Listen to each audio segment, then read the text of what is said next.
Behnam Ben Taleblu joins us from Hong Kong. He is a senior fellow at the Foundation for Defense of Democracies. And CBS News White House correspondent Paula Reid joins us from the White House. Paula, let's start with you. What more do we know about the sanctions and what they aim to accomplish?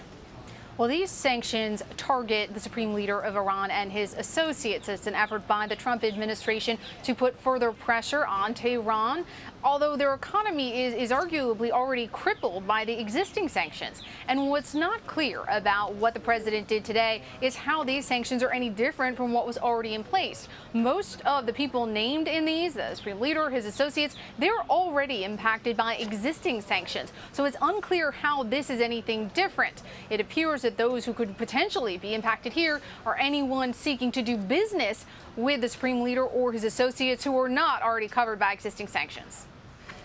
Behnam, how does targeting the Ayatollah specifically differ from the previous sanctions the U.S. placed on Iran before this? Well, great to be with you, and great question, because the Ayatollah has a massive holding company, as well as a series of front companies, and is linked to a series of parastatal institutions that controls a major part of Iran's economy.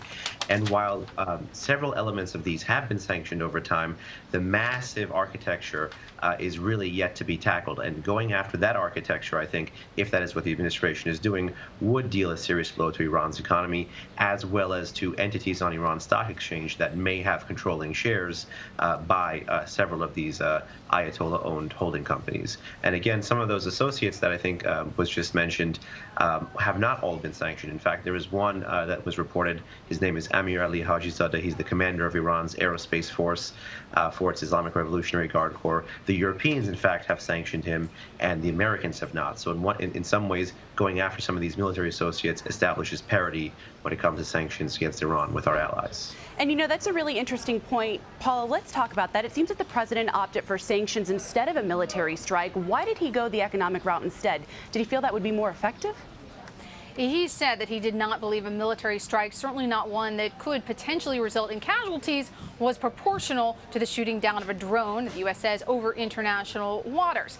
The administration has not confirmed any other retaliatory measures like cyber attacks or anything like that. But look, the fact is the president campaigned on a promise not to entangle the U.S. in any more, quote, forever wars.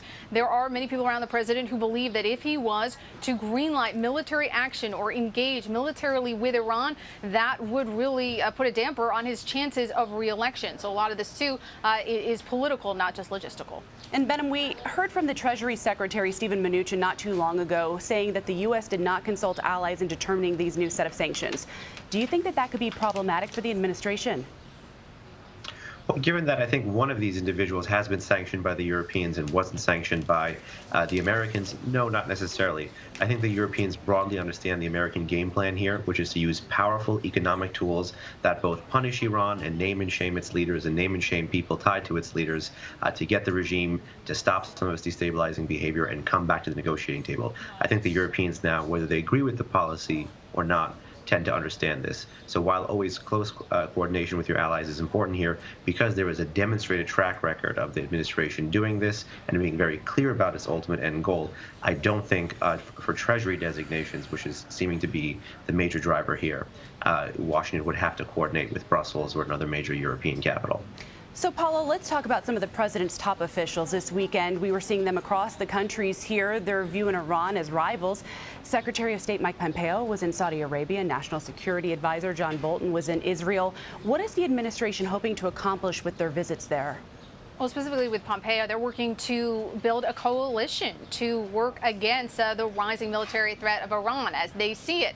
This extends not just to any sort of adversaries in the region, but also to Europe and Asia. But particularly in Europe, they're going to have their work cut out for them because some of our European allies are still frustrated that the Trump administration withdrew from the 2015 agreement. They've also seen several of these European countries send envoys to Tehran. That shows that they are still interested in keeping diplomatic channels open and may not be open to sort of working in this coalition with the U.S.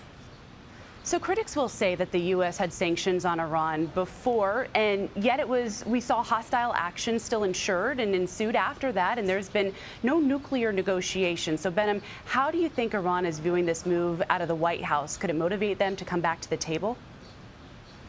I think when you look at Iranian behavior here, there's a track record and there's a tendency to say no, no, no until they realize that there is no way out but through, until they are forced to say yes. So it's obvious that the regime is going to look at any kind of pressure, whether it's political pressure, military pressure, or even cyber actions, as something that can incentivize them in the short term to buckle down and fight and resist. But ultimately, in the much longer term, if they feel like this is a persistent campaign, then it's going to be something that they're going to have to address face on. And that's why Iran came back to the negotiating table in 2013. And that's why Iran, in fact, ended a war that it said for 7.5 years, war until victory. And then in the 8th year, came back and ended that war. And that was the 1980-1988 Iran-Iraq War. Much of Iran's political, military, and religious elite cut their teeth during that war. So the lessons of that war are still resonating in Iran today. And so some of the successes that Washington had against Tehran during that war, even though it wasn't a major participant, I think are being borne out in international politics today. Behnam Ben Taleblu and Paula Reid, thank you both for joining us.